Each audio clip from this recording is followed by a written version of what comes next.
Le sens de la Pâque nous enseigne que le chrétien doit mourir avec le Christ pour ressusciter avec lui. Elle ne fait pas que l'enseigner comme on montrerait du doigt quelque chose que l'on ne tient pas en son pouvoir. Elle l'opère.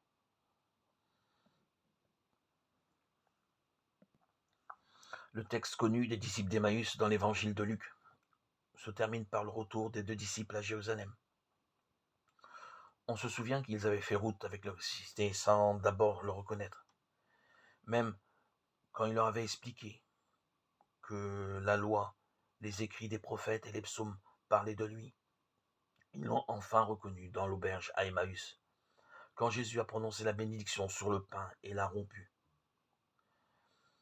L'Évangile nous raconte la suite et chose étrange, ces 2 disciples qui ont rejoint les apôtres, qui racontent leur expérience d'Emmaüs, sont malgré tout pris de peur avec tout le groupe quand Jésus se rend présent parmi eux.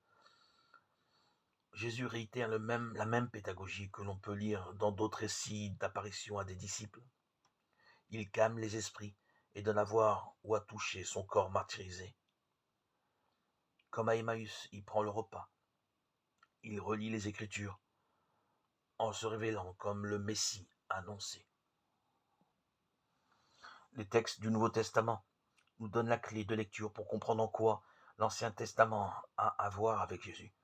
Nous découvrons la formidable continuité de l'histoire du peuple de Dieu sauvé par le Christ. Plus encore en présence du Seigneur, avec les disciples et les apôtres, qui n'osaient pas encore y croire. Nous faisons l'expérience du passage de la peur à la confiance.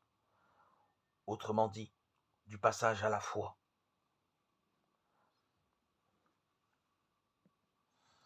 Nous n'entendons plus pour le moment nous parler et nous réconforter, notre Seigneur, mais cependant, nous entendons sa parole.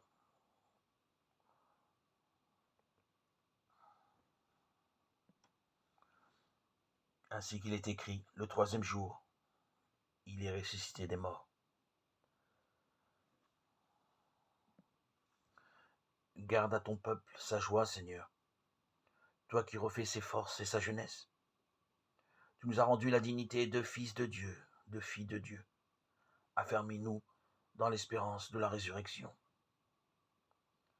Sur nous, Seigneur, que s'illumine ton visage.